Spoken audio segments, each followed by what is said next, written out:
The Strange Case of Dr. Jekyll and Mr. Hyde by Robert Louis Stevenson. Chapter 10.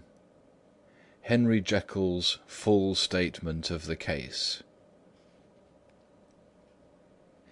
I was born in the year 18 to a large fortune, endowed besides with excellent parts, inclined by nature to industry, fond of the respect of the wise and good among my fellow men, and thus, as might have been supposed, with every guarantee of an honourable and distinguished future.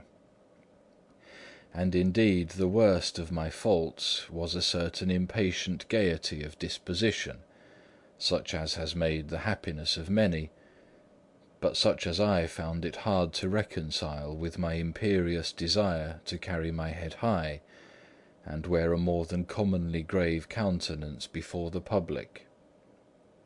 Hence it came about that I concealed my pleasures, and that when I reached years of reflection, and began to look round me and take stock of my progress and position in the world, I stood already committed to a profound duplicity of life.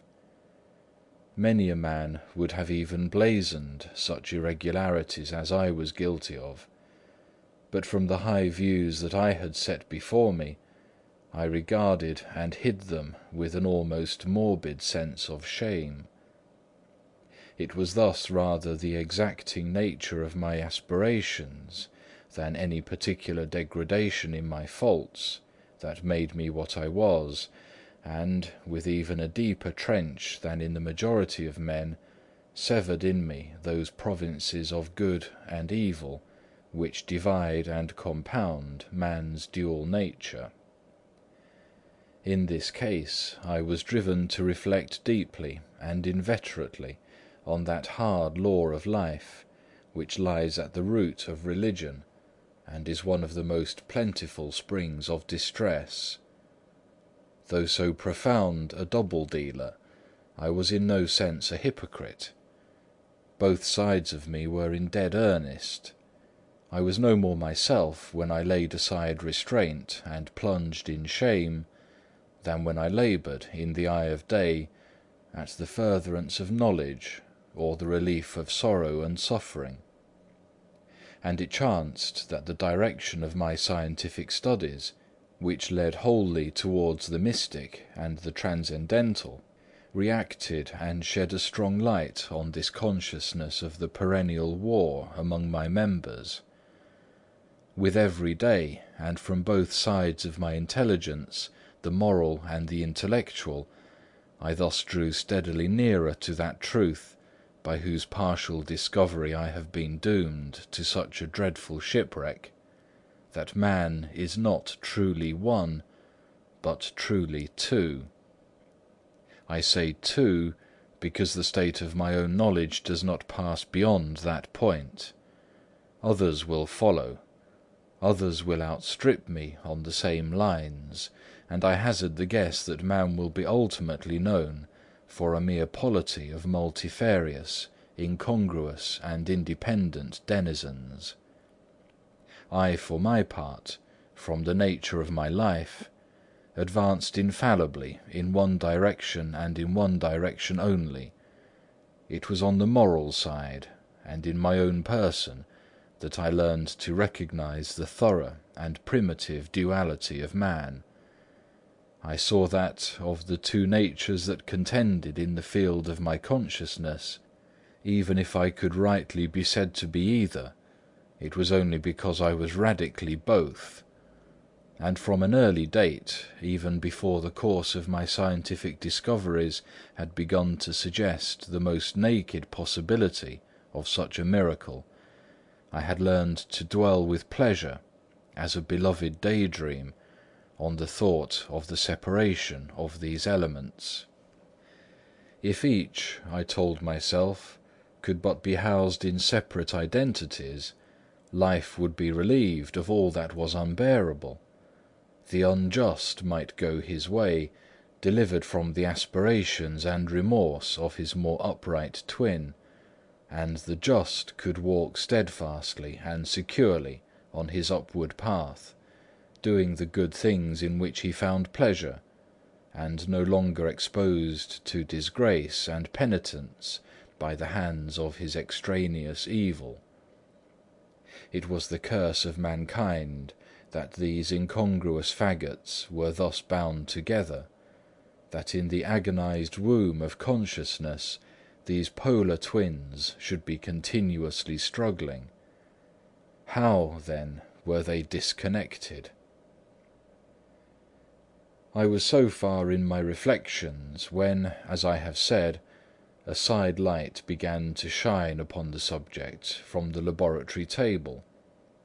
I began to perceive more deeply than it has ever yet been stated the trembling immateriality, the mist-like transience of this seemingly so solid body in which we walk attired.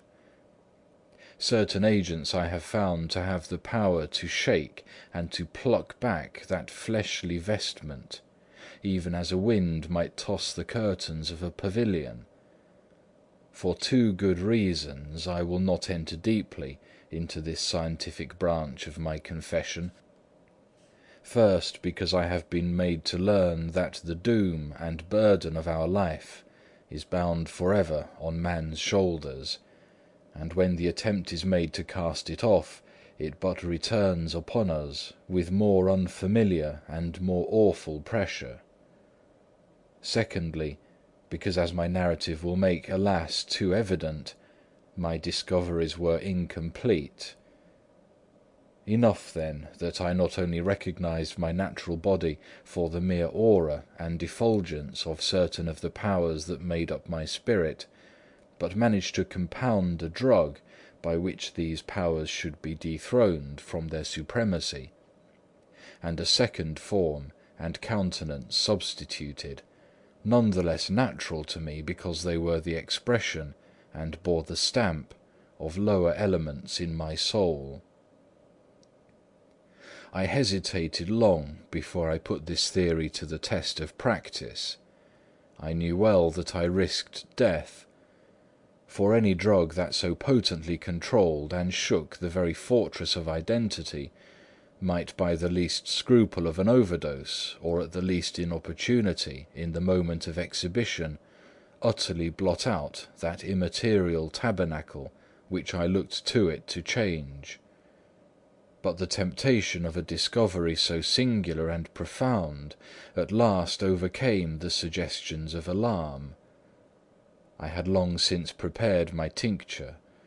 I purchased at once, from a firm of wholesale chemists, a large quantity of a particular salt which I knew, from my experiments, to be the last ingredient required, and late one accursed night I compounded the elements, watched them boil and smoke together in the glass, and when the ebullition had subsided, with a strong glow of courage, drank off the potion.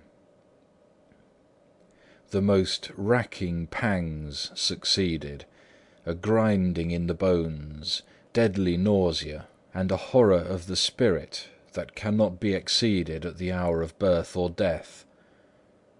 Then these agonies began swiftly to subside, and I came to myself as if out of a great sickness.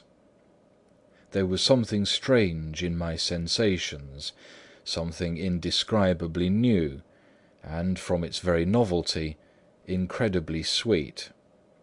I felt younger, lighter, happier in body.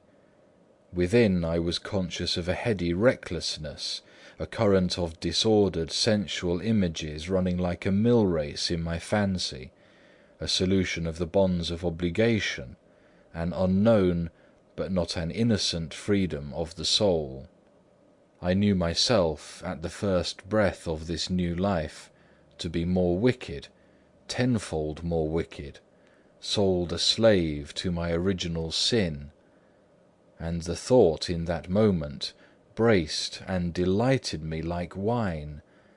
I stretched out my hands, exulting in the freshness of these sensations, and, in the act, I was suddenly aware that I had lost in stature. There was no mirror at that date in my room. That which stands beside me as I write was brought there later on, and for the very purpose of these transformations. The night, however, was far gone into the morning. The morning, black as it was nearly ripe for the conception of the day. The inmates of my house were locked in the most rigorous hours of slumber, and I determined, flushed as I was with hope and triumph, to venture in my new shape as far as to my bedroom. I crossed the yard, wherein the constellations looked down upon me, I could have thought, with wonder, the first creature of that sort that their unsleeping vigilance had yet disclosed to them. I stole through the corridors, a stranger in my own house, and coming to my room, I saw for the first time the appearance of Edward Hyde. I must here speak by theory alone, saying not that which I know, but that which I suppose to be most probable. The evil side of my nature, to which I had now transferred the stamping efficacy, was less robust and less developed than the good which I had just deposed. Again, in the course of my life, which had been, after all, 9/10 a life of effort, virtue, and control, it had been much less exercised and much less exhausted. And hence, I think, it came about that Edward Hyde was so much smaller, slighter, and younger than Henry Jekyll. Even as good shone upon the countenance of the one, evil was written broadly and plainly on the face of the other. Evil, besides, which I must still believe to be the lethal side of man, had left on that body an imprint of deformity and decay. And yet when I looked upon that ugly idol in the glass, I was conscious of no repugnance, rather of a leap of welcome. This, too, was myself. It seemed natural and human. In my eyes it bore a livelier image of the spirit. It seemed more express and single than the imperfect and divided countenance I had been hitherto accustomed to call mine. And in so far I was doubtless right. I have observed that when I wore the semblance of Edward Hyde, none could come near to me at first without a visible misgiving of the flesh. This, as I take it, was because all human beings, as we meet them, are commingled out of good and evil, and Edward Hyde, alone in the ranks of mankind, was pure evil. I lingered but a moment at the mirror. The second and conclusive experiment had yet to be attempted. It yet remained to be seen if I had lost my identity beyond redemption, and must flee before daylight from a house that was no longer mine. And hurrying back to my cabinet, I once more prepared and drank the cup, once more suffered the pangs of dissolution, and came to myself once more with the character, the stature, and the face of Henry Jekyll. That night I had come to the fatal crossroads.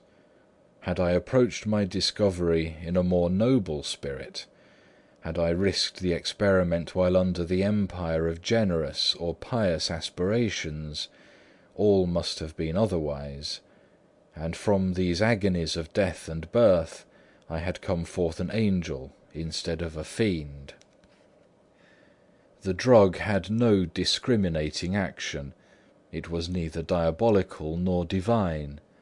It but shook the doors of the prison-house of my disposition, and like the captives of Philippi, that which stood within ran forth.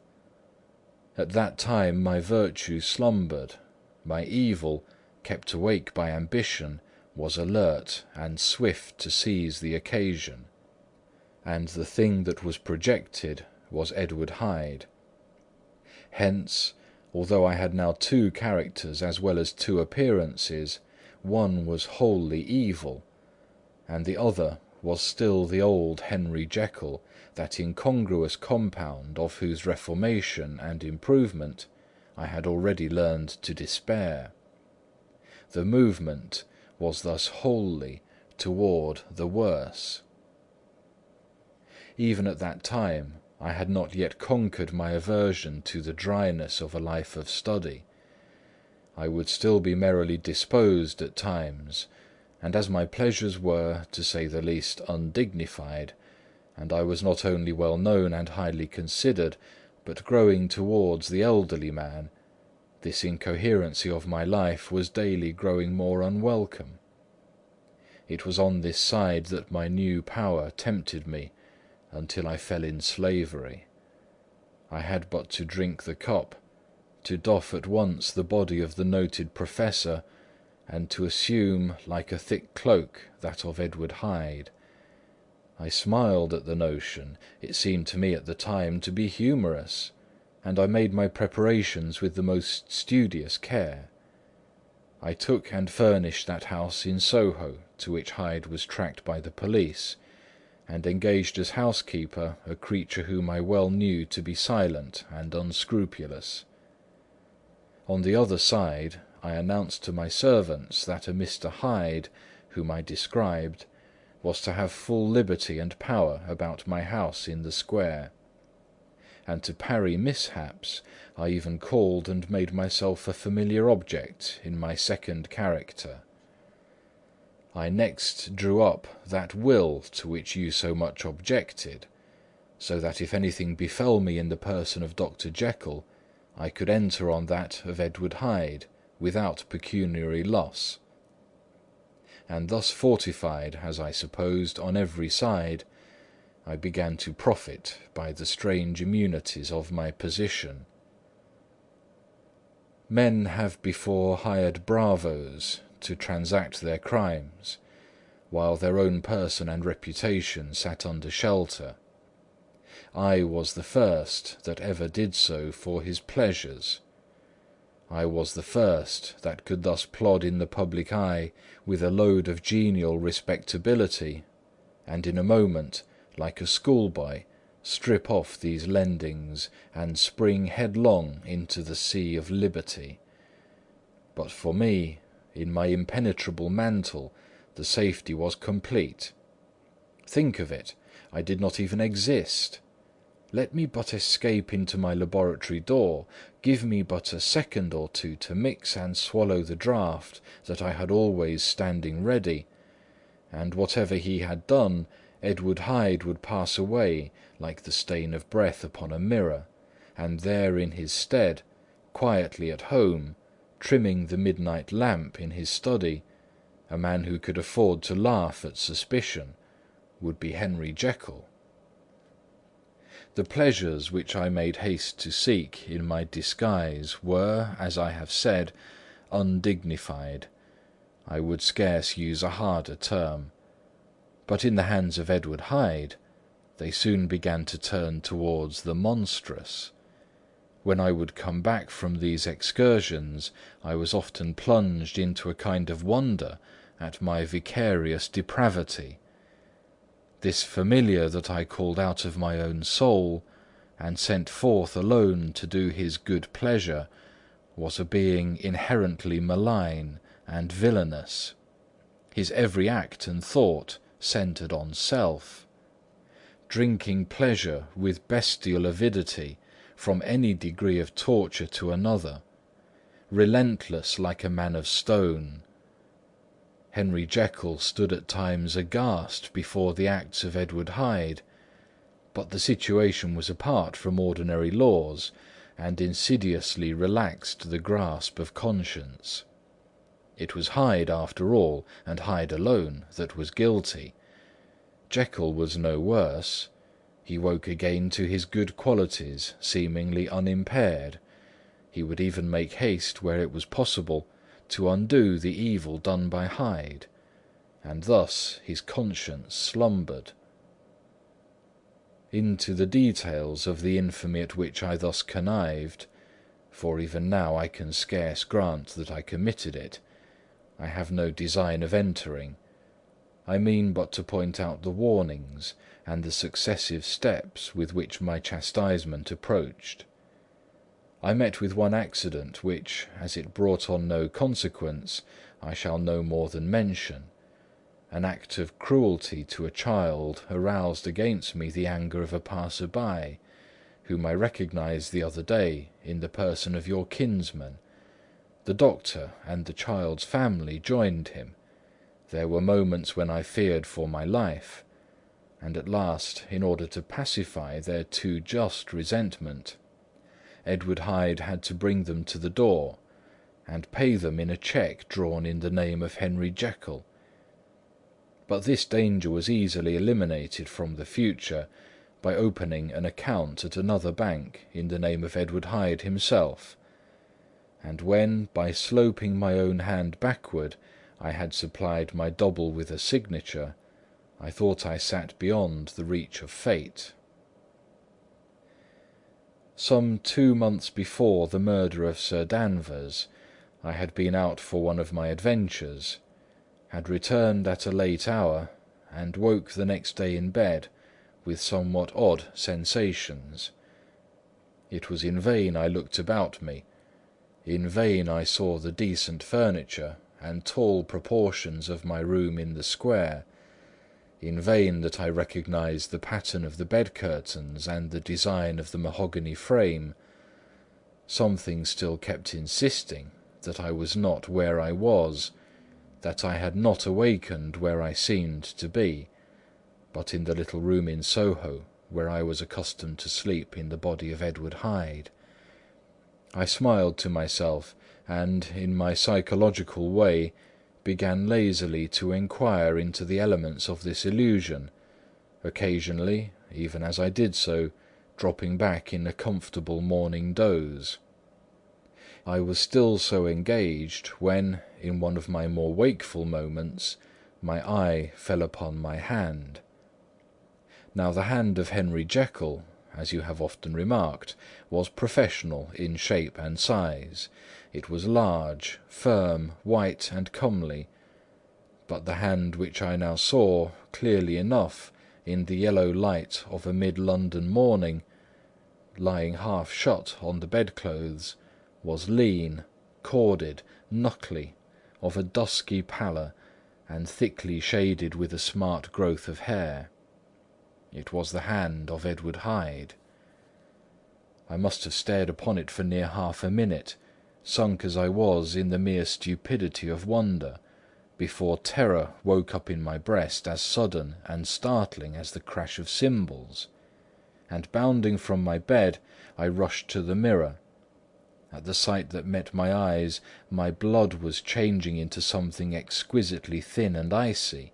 Yes, I had gone to bed Henry Jekyll; I had awakened Edward Hyde. How was this to be explained? I asked myself; and then, with another bound of horror, how was it to be remedied? It was well on in the morning; the servants were up; all my drugs were in the cabinet. A long journey, down 2 pairs of stairs, through the back passage, across the open court, and through the anatomical theatre, from where I was then standing horror-struck. It might indeed be possible to cover my face, but of what use was that when I was unable to conceal the alteration of my stature? And then, with an overpowering sweetness of relief, it came back upon my mind that the servants were already used to the coming and going of my second self.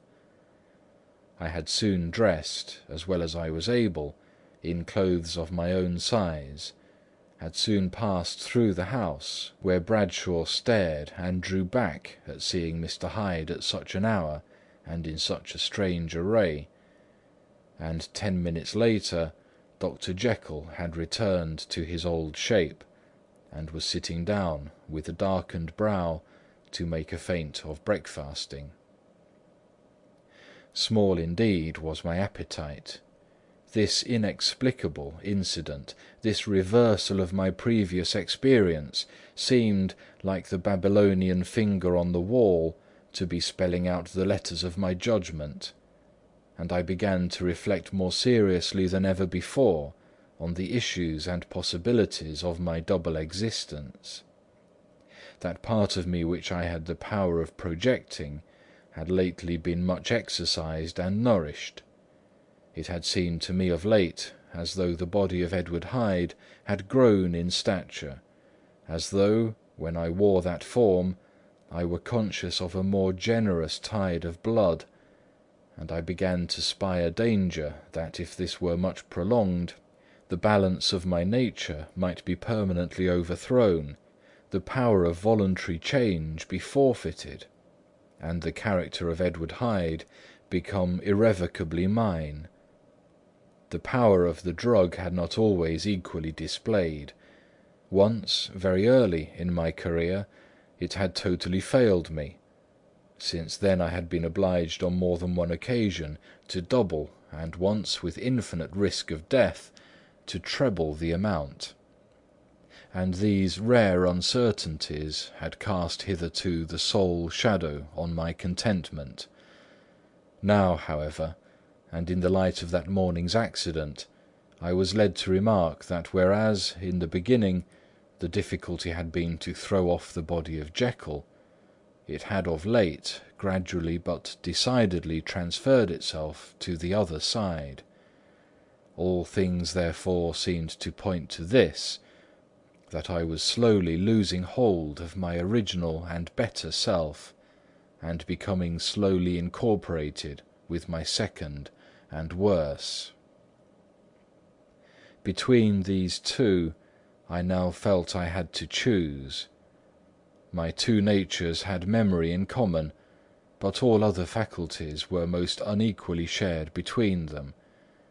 Jekyll, who was composite, now with the most sensitive apprehensions, now with a greedy gusto, projected and shared in the pleasures and adventures of Hyde. But Hyde was indifferent to Jekyll, or but remembered him as the mountain bandit remembers the cavern in which he conceals himself from pursuit. Jekyll had more than a father's interest; Hyde had more than a son's indifference. To cast in my lot with Jekyll was to die to those appetites which I had long secretly indulged and had of late begun to pamper. To cast it in with Hyde was to die to 1,000 interests and aspirations, and to become, at a blow and for ever, despised and friendless. The bargain might appear unequal, but there was still another consideration in the scales, for while Jekyll would suffer smartingly in the fires of abstinence, Hyde would be not even conscious of all that he had lost.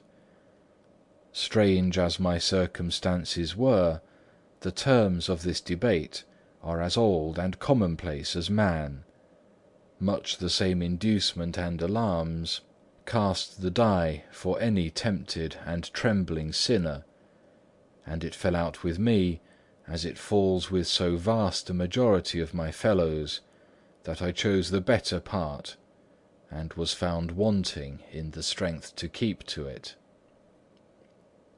Yes, I preferred the elderly and discontented doctor, surrounded by friends and cherishing honest hopes, and bade a resolute farewell to the liberty, the comparative youth, the light step, leaping pulses and secret pleasures that I had enjoyed in the disguise of Hyde. I made this choice perhaps with some unconscious reservation, for I neither gave up the house in Soho, nor destroyed the clothes of Edward Hyde, which still lay ready in my cabinet. For 2 months, however, I was true to my determination. For 2 months I led a life of such severity as I had never before attained to, and enjoyed the compensations of an approving conscience.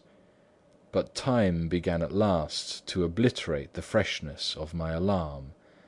The praises of conscience began to grow into a thing of course. I began to be tortured with throes and longings, as of Hyde struggling after freedom, and at last, in an hour of moral weakness, I once again compounded and swallowed the transforming draught. I do not suppose that, when a drunkard reasons with himself upon his vice, he is once out of 500 times affected by the dangers that he runs through his brutish, physical insensibility. Neither had I, long as I had considered my position, made enough allowance for the complete moral insensibility and insensate readiness to evil, which were the leading characters of Edward Hyde. Yet it was by these that I was punished.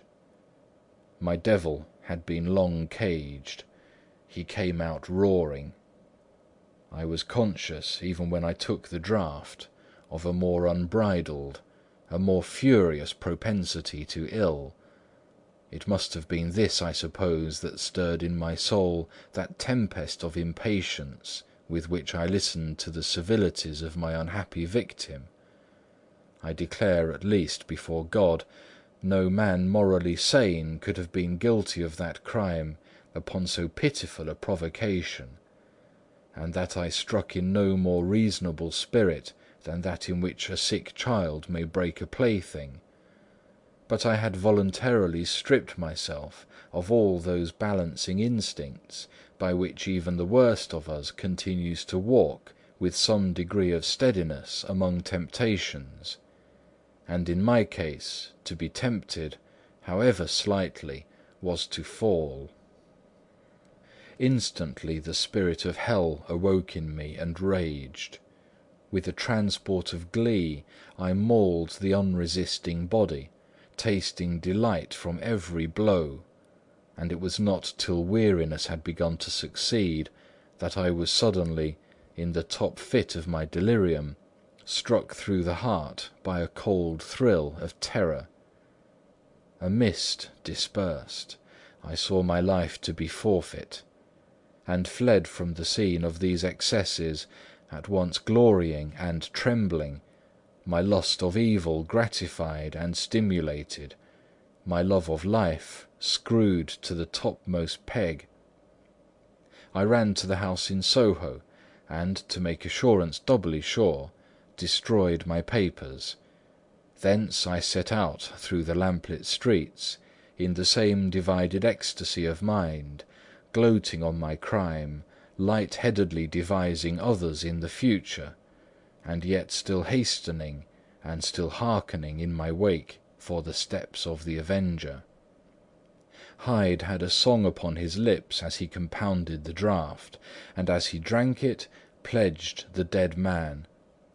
The pangs of transformation had not done tearing him before Henry Jekyll, with streaming tears of gratitude and remorse, had fallen upon his knees and lifted his clasped hands to God. The veil of self-indulgence was rent from hand to foot. I saw my life as a whole. I followed it up from the days of childhood, when I had walked with my father's hand, and through the self-denying toils of my professional life, to arrive again and again, with the same sense of unreality, at the damned horrors of the evening. I could have screamed aloud. I sought with tears and prayers to smother down the crowd of hideous images and sounds with which my memory swarmed against me, and still, between the petitions, the ugly face of my iniquity stared into my soul. As the acuteness of this remorse began to die away, it was succeeded by a sense of joy. The problem of my conduct was solved. Hyde was thenceforth impossible. Whether I would or not, I was now confined to the better part of my existence; and oh, how I rejoiced to think it! With what willing humility I embraced anew the restrictions of natural life; with what sincere renunciation I locked the door by which I had so often gone and come, and ground the key under my heel. The next day came the news that the murder had been overlooked. that the guilt of Hyde was patent to the world, and that the victim was a man high in public estimation. It was not only a crime, it had been a tragic folly. I think I was glad to know it. I think I was glad to have my better impulses thus buttressed and guarded by the terrors of the scaffold.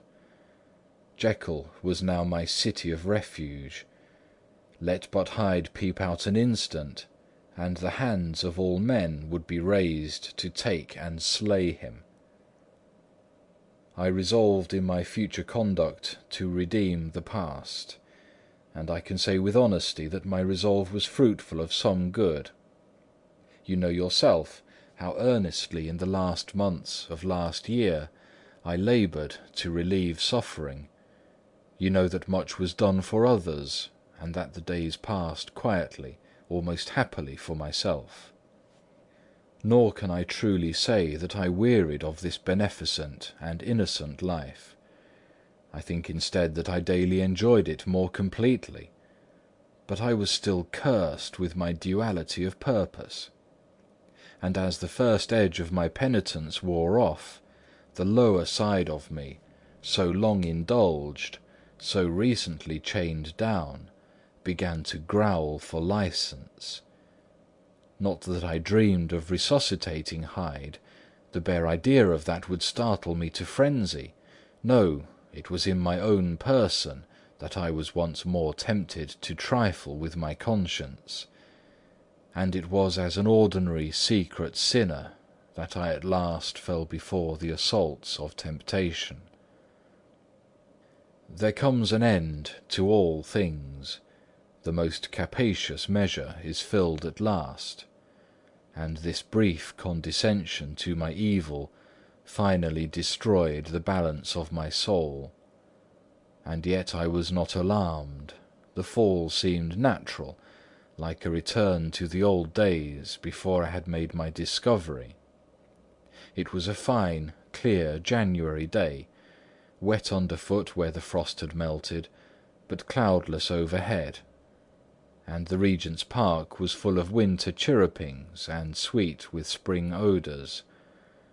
I sat in the sun on a bench, the animal within me licking the chops of memory, the spiritual side a little drowsed, promising subsequent penitence, but not yet moved to begin. After all, I reflected I was like my neighbours, and then I smiled, comparing myself with other men, comparing my active goodwill with the lazy cruelty of their neglect. And at the very moment of that vainglorious thought, a qualm came over me, a horrid nausea, and the most deadly shuddering. These passed away and left me faint, and then, as in its turn the faintness subsided, I began to be aware of a change in the temper of my thoughts, a greater boldness, a contempt of danger, a solution of the bonds of obligation. I looked down. My clothes hung formlessly on my shrunken limbs. The hand that lay on my knee was corded and hairy. I was once more Edward Hyde. A moment before I had been safe of all men's respect, wealthy, beloved, the cloth laying for me on the dining-room at home, and now I was the common quarry of mankind, hunted, houseless, a known murderer, thrall to the gallows. My reason wavered, but it did not fail me utterly. I have more than once observed that in my second character my faculties seemed sharpened to a point, and my spirits more tensely elastic. Thus it came about that, where Jekyll perhaps might have succumbed, Hyde rose to the importance of the moment. My drugs were in one of the presses of my cabinet. How was I to reach them? That was the problem that, crushing my temples in my hands, I set myself to solve. The laboratory door I had closed. If I sought to enter by the house, my own servants would consign me to the gallows. I saw I must employ another hand, and thought of Lanyon. How was he to be reached? How persuaded? Supposing that I escaped capture in the streets, how was I to make my way into his presence? And how should I, an unknown and displeasing visitor, prevail on the famous physician to rifle the study of his colleague, Dr. Jekyll? Then I remembered that of my original character one part remained to me. I could write my own hand.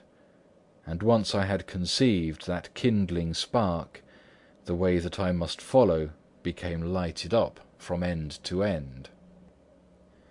Thereupon I arranged my clothes as best I could, and summoning a passing hansom, drove to an hotel in Portland Street, the name of which I chanced to remember. At my appearance, which was indeed comical enough, however tragic a fate these garments covered, the driver could not conceal his mirth. I gnashed my teeth upon him with a gust of devilish fury, and the smile withered from his face, happily for him, yet more happily for myself, for in another instant I had certainly dragged him from his perch. At the inn, as I entered, I looked about me with so black a countenance as to make the attendants tremble. Not a look did they exchange in my presence, but obsequiously took my orders, led me to a private room, and brought me wherewithal to write. Hyde in danger of his life was a creature new to me. Shaken with inordinate anger, strung to the pitch of murder, lusting to inflict pain. Yet the creature was astute, mastered his fury with a great effort of the will, composed his two important letters, one to Lanyon and one to Poole, and that he might receive actual evidence of their being posted, sent them out with directions that they should be registered. Thenceforward he sat all day over the fire in the private room, gnawing his nails. There he dined, sitting alone with his fears, the waiter visibly quailing before his eye, and thence, when the night was fully come, he set forth in the corner of a closed cab, and was driven to and fro about the streets of the city. He, I say, I cannot say I. That child of hell had nothing human, nothing lived in him but fear and hatred, and when at last, thinking the driver had begun to grow suspicious, he discharged the cab and ventured on foot, attired in his misfitting clothes, an object marked out for observation, into the midst of the nocturnal passengers, these two base passions raged within him like a tempest. He walked fast, hunted by his fears, chattering to himself, skulking through the less frequented thoroughfares, counting the minutes that still divided him from midnight. Once a woman spoke to him, offering, I think, a box of lights. He smote her in the face, and she fled. When I came to myself at Lanyon's, the horror of my old friend perhaps affected me somewhat. I do not know, it was at least but a drop in the sea to the abhorrence with which I looked back upon these hours. A change had come over me. It was no longer the fear of the gallows, it was the horror of being Hyde that racked me. I received Lanyon's condemnation partly in a dream. It was partly in a dream that I came home to my own house and got into bed. I slept after the prostration of the day, with a stringent and profound slumber, which not even the nightmares that wrung me could avail to break. I awoke in the morning shaken, weakened, but refreshed. I still hated and feared the thought of the brute that slept within me, and I had not of course forgotten the appalling dangers of the day before. But I was once more at home, in my own house and close to my drugs, and gratitude for my escape shone so strong in my soul that it almost rivalled the brightness of hope.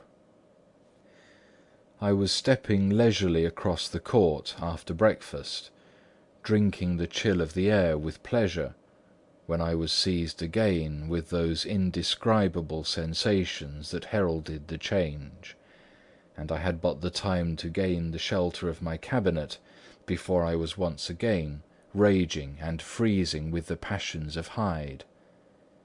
It took on this occasion a double dose to recall me to myself, and alas, 6 hours after, as I sat looking sadly in the fire, the pangs returned, and the drug had to be re-administered.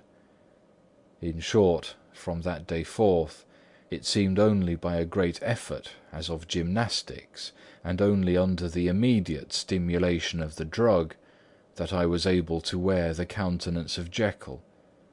At all hours of the day and night, I would be taken with the premonitory shudder.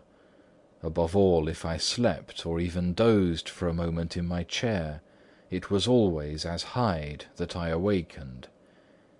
Under the strain of this continually impending doom, and by the sleeplessness to which I now condemned myself, I, even beyond what I had thought possible to man, I became, in my own person, a creature eaten up and emptied by fever, languidly weak both in body and mind, and solely occupied by one thought, the horror of my other self.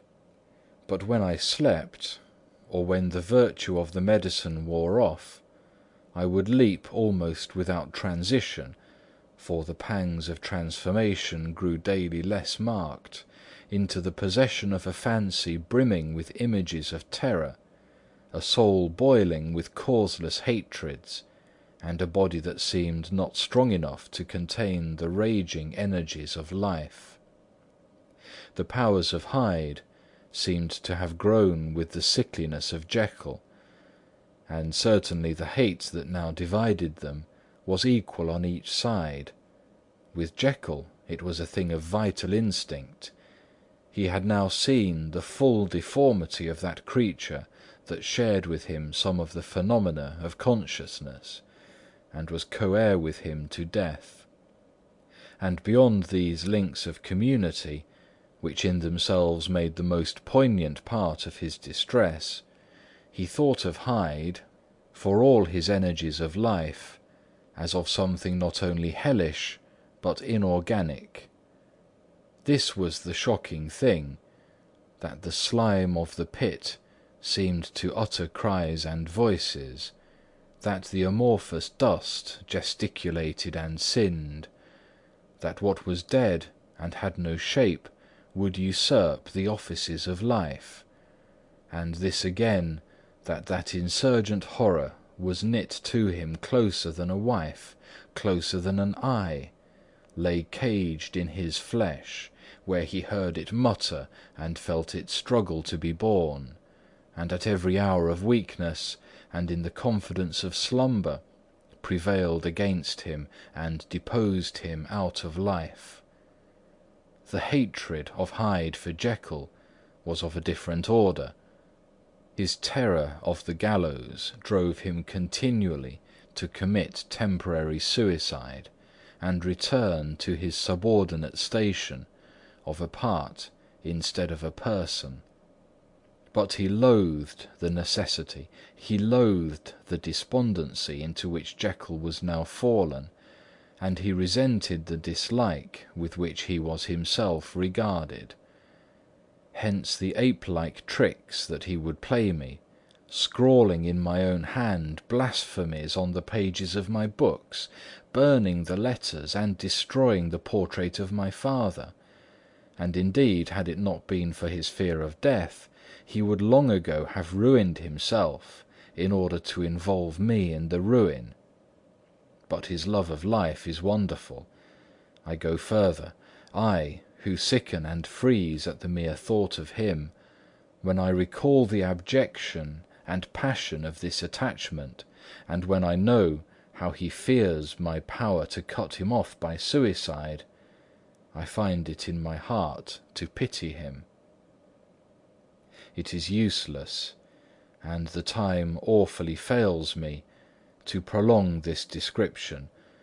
No one has ever suffered such torments, let that suffice. And yet even to these, habit brought, no, not alleviation, but a certain callousness of soul, a certain acquiescence of despair, and my punishment might have gone on for years, but for the last calamity which has now fallen, and which has finally severed me from my own face and nature. My provision of the salt, which had never been renewed since the date of the first experiment, began to run low. I sent out for a fresh supply, and mixed the draught. The ebullition followed, and the first change of colour, not the second. I drank it, and it was without efficacy. You will learn from Poole how I have had London ransacked. It was in vain, and I am now persuaded that my first supply was impure, and that it was that unknown impurity which lent efficacy to the draught. About a week has passed, and I am now finishing this statement under the influence of the last of the old powders. This, then, is the last time, short of a miracle, that Henry Jekyll can think his own thoughts, or see his own face, now how sadly altered, in the glass. Nor must I delay too long to bring my writing to an end, for if my narrative has hitherto escaped destruction, it has been by a combination of great prudence and great good luck. Should the throes of change take me in the act of writing it, Hyde will tear it in pieces. But if some time shall have elapsed after I have laid it by, his wonderful selfishness and circumscription to the moment will probably save it once again from the action of his ape-like spite. And indeed the doom that is closing on us both has already changed and crushed him. Half an hour from now, when I shall again and forever re-indue that hated personality, I know how I shall sit shuddering and weeping in my chair, or continue, with the most strained and fear-struck ecstasy of listening, to pace up and down this room, my last earthly refuge, and give ear to every sound of menace. Will Hyde die upon the scaffold, or will he find the courage to release himself at the last moment? God knows. I am careless. This is my true hour of death, and what is to follow concerns another than myself. Here then, as I lay down the pen and proceed to seal up my confession, I bring the life of that unhappy Henry Jekyll to an end. End of The Strange Case of Dr. Jekyll and Mr. Hyde.